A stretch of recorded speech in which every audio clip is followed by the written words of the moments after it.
સત્ય માટે કોઈ શું ગુમાવી શકે? ઘર-બાર, કુટુંબ કે પછી પોતાનો જીવ પણ? ચાલો આજે વાત કરીએ એક એવા રાજાની જેણે સત્ય માટે પોતાનો સર્વસ્વ દાવ પર લગાવી દીધું. આ છે અટલ રાજાની ગાથા, પરમ સત્યની ગાથા. આખી વાર્તાનો સાર બસ આ એક જ વાક્યમાં છે: આ તો શીશ સાટાની વાત છે. મતલબ કે આ કોઈ નાનો મોટો સોદો નથી. આ એક એવો સોદો છે જ્યાં કિંમતમાં માથું આપવાનું છે. અહીં દાવ પર ખુદ જીવન લાગેલું છે. અને આના પરથી એક મોટો સવાલ ઊભો થાય છે કે સત્ય માટે કોઈ વ્યક્તિ કેટલી હદ સુધી જઈ શકે, કેટલું બલિદાન આપી શકે? એ હદ શું છે? આખી વાર્તા બસ એ જ હદની એક શોધ છે. તો આપણી વાર્તા શરૂ થાય છે એક આદર્શ રાજાથી, રાજા હરિશ્ચંદ્ર, જેમના રાજમાં સત્ય અને ન્યાયથી ઉપર કશું જ નહોતું. એમની કીર્તિ એટલી બધી ફેલાયેલી હતી કે દેવલોકમાં પણ એની ચર્ચાઓ થતી. અયોધ્યા નગરીના રાજા હરિશ્ચંદ્રની સત્ય પ્રત્યેની જે નિષ્ઠા હતી એ એટલી મજબૂત હતી કે સ્વર્ગમાં બેઠેલા દેવોના રાજા ઇન્દ્રને પણ ઈર્ષ્યા થવા લાગી. વિચારો તો ખરા, એક માણસની સચ્ચાઈ એટલી તાકાતવર હતી કે સ્વર્ગના સિંહાસનને પણ એનાથી ખતરો લાગવા માંડ્યો. હવે આ સમસ્યાનો ઉકેલ લાવવા માટે ભગવાન વિષ્ણુએ એક પરીક્ષાનું આયોજન કર્યું. આ કોઈ સામાન્ય પરીક્ષા નહોતી, આ એક દૈવી કસોટી હતી. અને આ કસોટી લેવાની જવાબદારી સોંપવામાં આવી ઉગ્ર સ્વભાવ માટે જાણીતા ઋષિ વિશ્વામિત્રને. અને હવે વાર્તામાં એક એવો વળાંક આવે છે જે રાજાનું જીવન હંમેશ માટે બદલી નાખવાનો હતો. ઋષિ વિશ્વામિત્ર, જેમનો ક્રોધ જગજાહેર હતો, એ રાજાના સત્યની સીમા ચકાસવા માટે એમના રાજદરબારમાં આવી પહોંચે છે. વિશ્વામિત્રની માંગણીઓ જુઓ કેટલી ચાલાકી ભરી હતી. પહેલાં તો સીધું જ આખું રાજ્ય માંગી લીધું. રાજાએ એક ક્ષણના પણ વિલંબ વગર કહી દીધું તથાસ્તુ. પણ વાત અહીં પૂરી ન થઈ. જેવું રાજ્ય આપ્યું તરત જ બીજી માંગણી કરી: હવે દક્ષિણા આપો. હવે દક્ષિણા વગર તો કોઈ પણ દાન પૂરું ન ગણાય. અને બસ આ જ માંગણી રાજા માટે એક જાળ બની ગઈ. જે રાજા પાસે હવે પોતાનું કંઈ બચ્યું જ નથી, એ દક્ષિણા ક્યાંથી ચૂકવે? અહીં હરિશ્ચંદ્રે એક એવો નિર્ણય લીધો જેની કોઈ કલ્પના પણ ન કરી શકે. વચન પાળવા માટે એમણે પોતાની પત્ની, પોતાના દીકરા અને છેવટે પોતાની જાતને વેચી દેવાનું નક્કી કર્યું.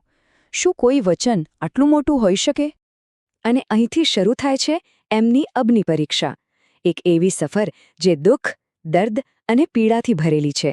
એક એવી સફર જે એમની નિષ્ઠાની આખરી કસોટી કરવાની છે. કાશી સુધીની એમની પગપાળા યાત્રા જાણે કે એક જીવતું નરક હતી. રસ્તામાં દરેક ડગલે એમના કોમળ પગમાં કાંટા અને પથ્થરો ખૂંચી રહ્યા હતા. પગ નીચેની જમીન જાણે આગની ભઠ્ઠી હોય એમ તપી રહી હતી. એના પર એક ક્ષણ માટે પણ ઊભું લેવું અશક્ય હતું. અને માથા પર સૂરજ જાણે પોતાની પૂરી તાકાતથી આગ વરસાવી રહ્યો હતો. શરીરનું બધું પાણી શોષી રહ્યો હતો. દિવસો પર દિવસો વીતતા ગયા. ન પીવા માટે પાણીનું એક ટીપું, ન ખાવા માટે અન્નનો એક દાણો. શારીરિક પીડા એની ચરમસીમાએ હતી, પણ મનનો સંકલ્પ એ હિમાલયની જેમ અડગ અને અટલ રહ્યો. કાશી પહોંચતા જ એ પરિવાર પર સૌથી મોટો પહાડ તૂટી પડ્યો. એ લોકો વિખૂટા પડી ગયા. રાણી તારામતી અને દીકરા રોહિદાસને એક બ્રાહ્મણે ઘરકામ માટે ખરીદી લીધા. અને રાજા હરિશ્ચંદ્ર પોતે, એમને એક શપચ એટલે કે સ્મશાનના રખેવાળે ખરીદ્યા. જે રાજા ક્યારેક જીવનનું દાન આપતા હતા, એ હવે મૃતદેહોના અગ્નિસંસ્કાર માટે કર વસૂલવા મજબૂર હતા. પણ કસોટી હજુ પૂરી નથી થઈ. વાર્તા હવે એના સૌથી ભયાનક, સૌથી નિર્ણાયક મોડ પર આવી પહોંચી છે, જ્યાં રાજાએ એક એવી પસંદગી કરવાની છે જેની કોઈ કલ્પના પણ ન કરી શકે. એક અત્યંત દુઃખદ ઘટના બને છે. પોતાના માલિક માટે ફૂલ વીણતી વખતે દીકરા રોહિદાસને સાપ કરડે છે અને એનું ત્યાં જ મૃત્યુ થઈ જાય છે. એની માં તારામતી પોતાના દીકરાના શબને લઈને એ જ સ્મશાનમાં પહોંચે છે જ્યાં એનો પતિ ચોકીદાર તરીકે કામ કરી રહ્યો છે. અને અહીં ધર્મસંકટ એની ચરમ સીમાએ પહોંચે છે. પોતાના માલિક પ્રત્યેની ફરજથી બંધાયેલા હરિશ્ચંદ્ર પોતાના જ દીકરાના અગ્નિસંસ્કાર માટે પોતાની જ પત્ની પાસે કર માગે છે. પણ જેની પાસે પહેરવા પૂરતા કપડાં નથી, એ કર ક્યાંથી ચૂકવે? અંતે તારામતી પર ચોરીનો આરોપ લાગે છે અને એને મૃત્યુદંડની સજા ફટકારવામાં આવે છે. અને નસીબની ક્રૂરતા તો જુઓ, તારામતીને મૃત્યુદંડ આપવાનું કામ ખુદ હરિશ્ચંદ્રને જ સોંપવામાં આવે છે. એ સમયે પણ તારામતી પોતે જ એમને કહે છે, વાડ વાડ વાડ વળી મૂંડ મારી. અને હરિશ્ચંદ્ર હજુ પણ પોતાની ફરજને વળગી રહીને આગની જ્વાળા જેવી એ ભયાનક તલવાર હાથમાં લે છે. એ એક ક્ષણ હતી જ્યારે એક પિતાનો પ્રેમ અને એક સેવકનું કર્તવ્ય સામસામે આવીને ઊભા રહી ગયા. એ ક્ષણે પણ તારામતીનો સંકલ્પ અડગ છે. એ પોતાના પતિને હિંમત આપતા કહે છે, હે નાથ, જરા પણ ડરશો નહીં, તમારું કર્તવ્ય પૂરું કરો.